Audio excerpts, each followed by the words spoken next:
ভালো কাজের আশায় প্রবাসে পাড়ি জমালেও দুঃখ কষ্টে দিন কাটছে সৌদি আরব প্রবাসী অনেকের। হিমশিম অবস্থা থাকা খাওয়ার নিশ্চয়তা মেটাতেও পুনর্নবায়ন করতে পারছে না আকামা, ফলে পুলিশের ভয়ে পালিয়ে বেড়াতে হয় শ্রমিকদের। সৌদি আরব থেকে ফিরে শাহিন আলমের ক্যামেরায় আরও জানাচ্ছেন রাসেল আহমেদ। সোনালী স্বপ্নে বিভোর হয়ে বাংলাদেশ থেকে অনেকেই পাড়ি দেন মরুর দেশ সৌদি আরবে। জীবনের কঠিন পথ পাড়ি দিতে দূর থেকে উটকেই স্বপ্ন সারথি বানান অনেকেই।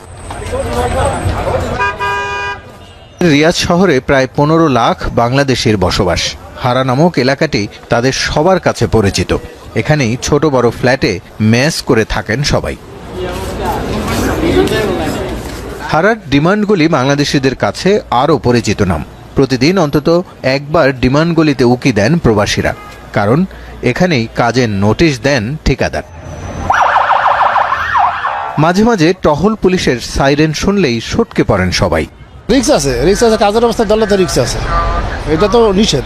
বিষয় আসে কাজ কামে অসুবিধা হইতেছে। এখানে কর্মসংস্থানগুলা যে পরিমাণ, ওই পরিমাণ তার চেয়ে বেশি আমরা চলে আসতেছি দেশ থেকে না বুঝি। রিয়াদ শহরের বাথা বাঙালিদের বাণিজ্যিক শহর। মার্কেটের প্রায় প্রতি দোকানই চালান প্রবাসীরা। তবে পুলিশের ভয়ে তটস্থ সারাক্ষণ, কারণ প্রবাসে থাকাদের বেশিরভাগেরই নেই আকামা অর্থাৎ কাজের অনুমতি। আমাদের এই আকামা শেষ, রিটার্ন আমরা আকামা বানাতে পারি না, দেশের দিকেও যাইতে পারি না। এই যে সবাই এই জন্য অবৈধ হিসেবে থাকতে চায়। মাঝে মাঝে অনেক কফিল আছে যে আকামা টাকা নেয়, আকামা করে না ঠিক মতো। প্রবাসীরা জানালেন, গাল গল্প শুনে জমি বিক্রি করে বিদেশে আসলেও বাস্তবতা ভিন্ন। আকামা রিনিউ করার খরচ মেটাতে না পেরে অবৈধ বনে যান প্রবাসীরা। আকামা খরচ পরে 8,000-9,000 টাকা। একজন লোকের বেতন হয় হাইস্ট 2,500। ঘুষ দিয়ে টাকা দিয়ে আর কাজ ঢুকতে হয়, তারপরও কাজ দেয় না, ও টাকা নিয়ে খায় ফেলা। বিভিন্ন ভোগান্তিতে আছে, বিভিন্ন লোকজন, অনেক কষ্টে আছে মানুষ। এটা যদি বাংলাদেশ সরকার একটা পদক্ষেপ নিত, মানুষের অনেক স্বস্তি আসতো। ফ্রি ভিসার নামে দালালরা নিয়ে আসলেও কাজ না দিয়ে পালিয়ে যান। তাদের ঠিকানা মসজিদ নয়তো মার্কেটের বারান্দা। এই শুভঙ্করের ফাঁকিটা আমাদের অভিবাসীদের জানিয়ে দেওয়া দরকার যে তুমি ওখানে যাচ্ছ মানেই তুমি কাজ পাবে না। 1, 2 নাম্বার হচ্ছে যে আমাদের এখান থেকে যে এত বছর ধরে আমরা লোক পাঠাচ্ছি, কিন্তু আমরা মূলত আনস্কিল প্রফেশনে লোক পাঠাতে চাচ্ছি, কারণ আমরা ওখানে একটা নিশ তৈরি করে নিই, ওখানেই পাঠাতে চাচ্ছি। এবং আমরা দেখছি দিন দিন ওদের উপরে বিভিন্ন রকমের হয়রানির মাত্রা বাড়ছে।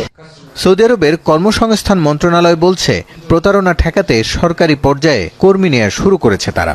তাই বৈধ উপায়ে কম খরচে সৌদি যাওয়ার পরামর্শ তাদের। জুলাই থেকে আমরা নতুন নিয়ম চালু করেছি। কর্মীরা তাদের কন্ট্রাক্ট দেখতে পাবে, কি করতে হবে তাও জানতে পারবে। এছাড়া নতুন ওয়েজ বোর্ড সিস্টেম চালু করেছি, যাতে কর্মীদের বেতন ও অন্যান্য সুবিধা নির্দিষ্ট সময়ের মধ্যে নিশ্চিত করতে পারি।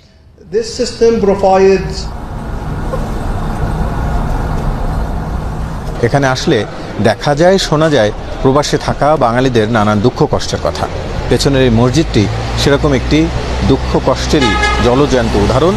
প্রতি রাতে এই মসজিদের বারান্দায় রাত কাটান অনেক বাঙালি, এবং এভাবেই কাটে দিনের পর দিন, মাসের পর মাস।